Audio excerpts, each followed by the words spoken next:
What if a killer lived freely for years, while the police searched everywhere except the one place he was hiding? A young medical student named Jenny is brutally attacked inside her own apartment.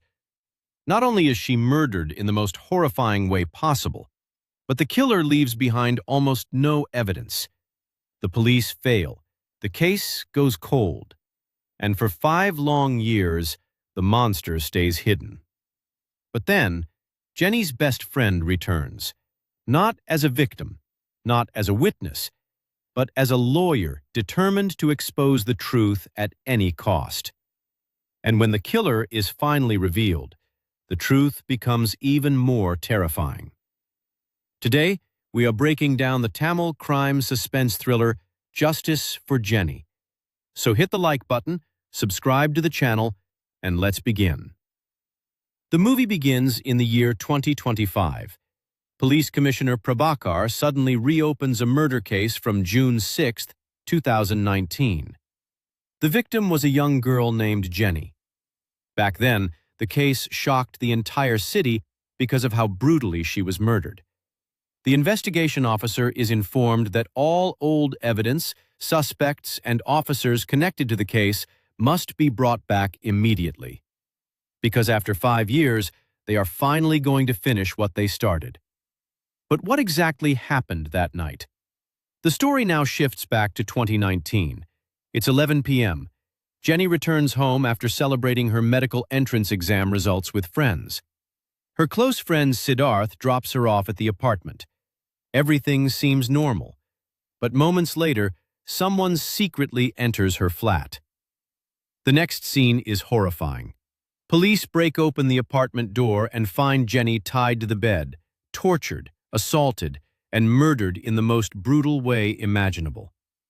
The killer had attacked her repeatedly and even mutilated her body before finally killing her. Jenny's parents were out of town. Her friend Siddharth is outside crying in shock. The police immediately suspect this may be linked to another murder that happened earlier in the city involving a girl named Anita. Both murders were terrifyingly similar. The forensic report reveals something disturbing. This was not a gang assault. Only one attacker was involved. But the doctor also says something chilling. The killer did not act like a first-time murderer. Whoever did this had done something like this before. Police begin questioning everyone close to Jenny. Her best friend Priyanka explains that Jenny and Siddharth were very close and had recently started developing feelings for each other. On the night of the murder, Jenny had actually called Siddharth again after reaching home because she wanted to confess her feelings to him. But when Siddharth returned to pick her up, she never opened the door. That's when he alerted security, and eventually the police arrived. However, investigators start suspecting Siddharth himself. Why?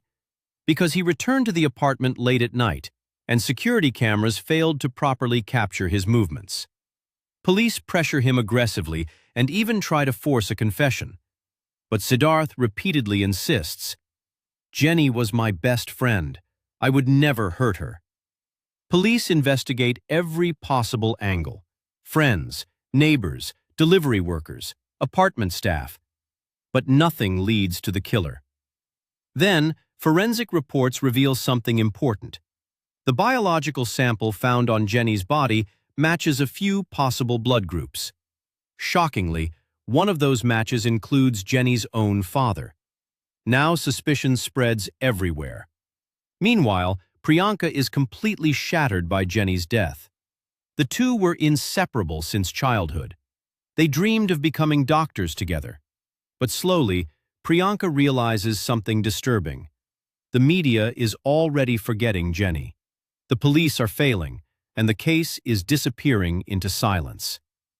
10 days later, the investigation completely stalls, and eventually, 5 years pass.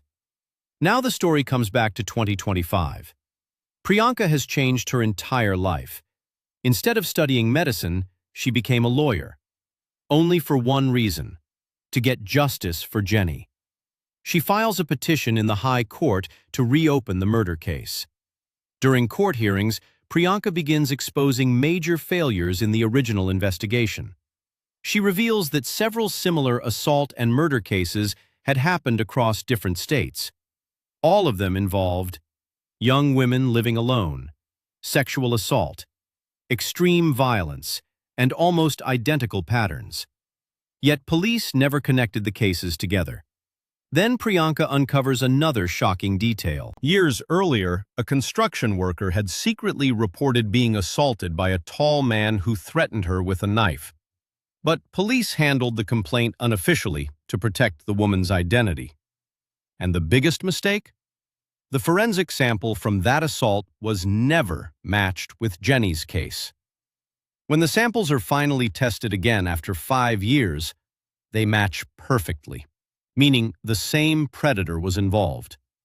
Priyanka now believes the killer may actually be a serial predator operating across multiple states.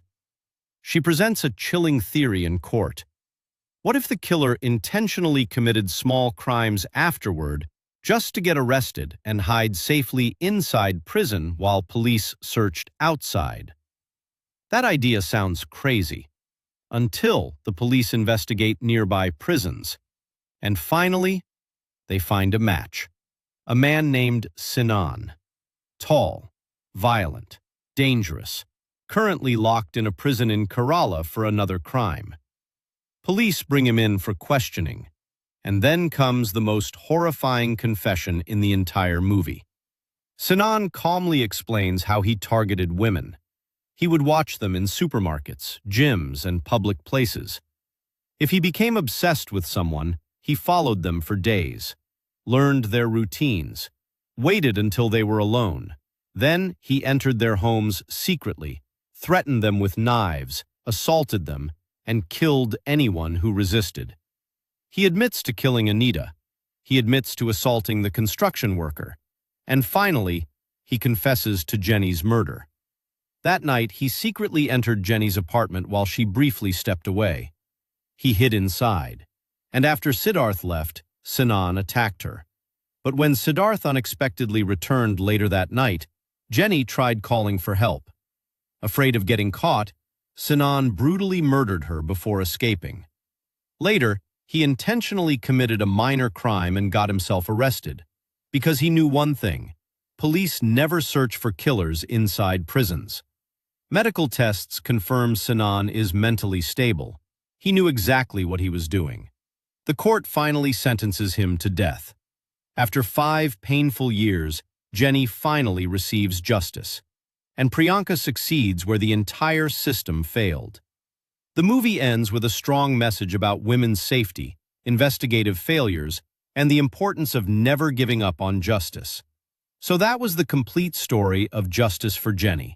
What do you think about Priyanka's determination? And do you believe the police could have caught Sinan much earlier? Comment your thoughts below. If you enjoyed this explanation, make sure to like the video, subscribe to the channel, and turn on the notification bell for more crime thriller movie breakdowns. See you in the next video.